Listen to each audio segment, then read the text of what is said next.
hosting the Bizarro Showdown. I'm not going to get into specifics here, but it kind of ran into some controversy in recent years.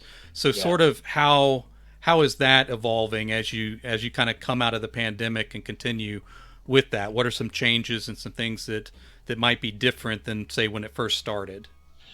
I think that that's a really difficult question. I think it's going to evolve a lot based on the discussions that happen when we're getting ready to have another con.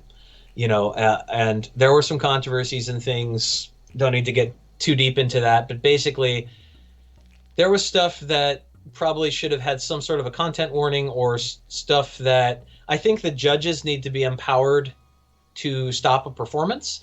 And I think that part of the problem was that everyone is so friendly at BizarroCon that nobody wants to stop anything when something is happening or being expressed. Everyone's Hmm. like, well, I don't want to be the one to stop this, you know?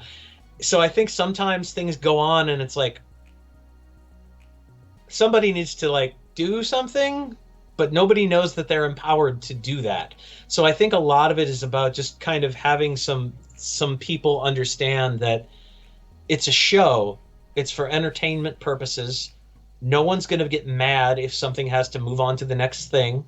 I mean, you know very well from competing in the gross out competition at KillerCon that like if the judges don't like something that's happening for any reason, they'll stop it. It's over. You're done. Go sit down. But nobody gets upset about that.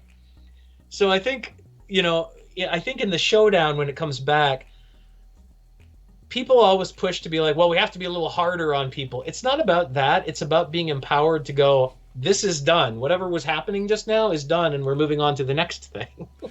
The funny thing is, I think we live in kind of a literary genre ecosystem, so nothing happens in isolation. So Right. I think that controversy bled over into the gross out contest where they're like, well, we're going to allow everything, kind of stuff where Yeah, sort of it was a counter reaction. So not as many people are getting stopped as might have in the past. that's Um, true too. The but pendulum swings both ways, I yeah, guess. yeah. So it's hard to read, and of course, nothing's normal during a pandemic, so you can't really Right. tell how things have changed. And I don't want to pin you down, but I do find this idea interesting in terms of expression and being an extreme writer, and then Bizarro being sort of an odd community of like everything, which kind of lends itself to strange things happening, I suppose. Mhm.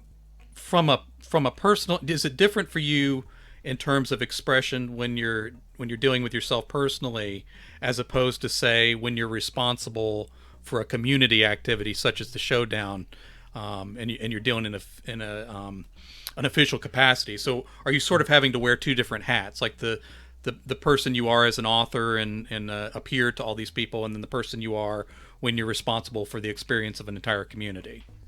I think one of the reasons I do well when I'm responsible for things in that community is that I don't wear two different hats in that Okay. way.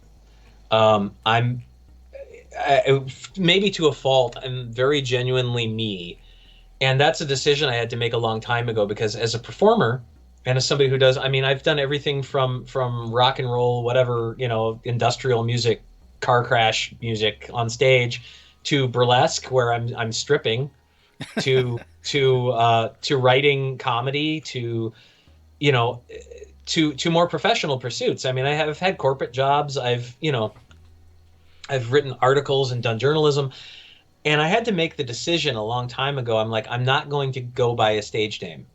I'm going to settle on the name I'm going to use, which is Michael Allen Rose. I'm using the middle because it's harder to miss me on Google that way. Yeah. And I had to make that decision. And a lot of people in my life, especially like I have friends who are burlesque performers, sex workers, various types of musicians that need a pseudonym.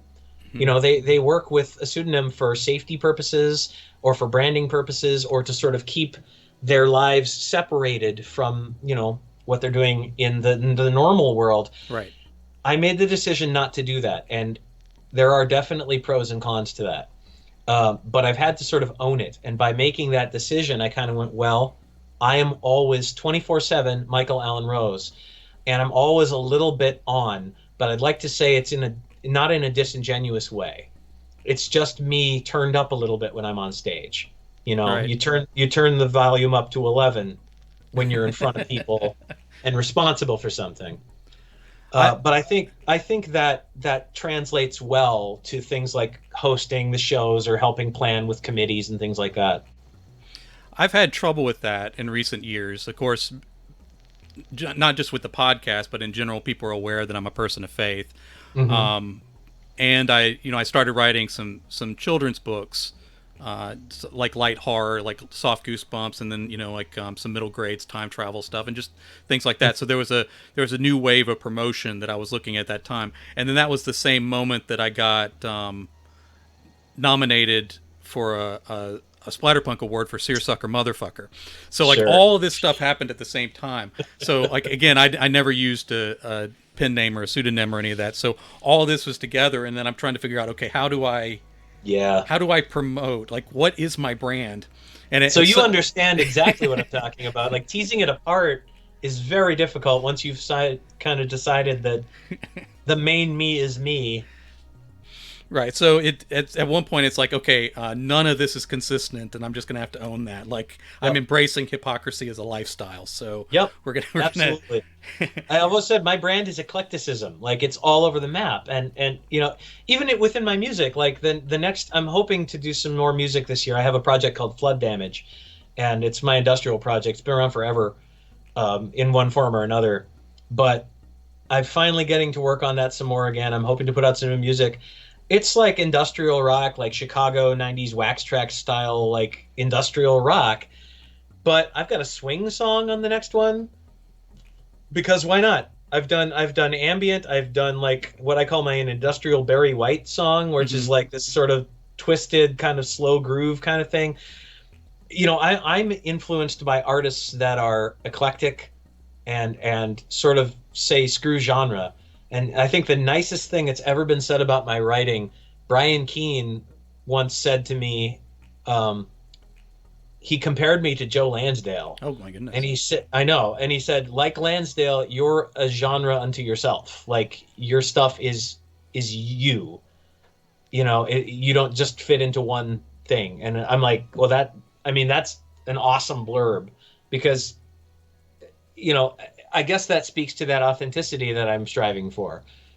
I'm not trying to hit the right buttons or the right tropes in any particular scene or genre. I'm just kind of doing my thing over here, and thank God some people find it and like it.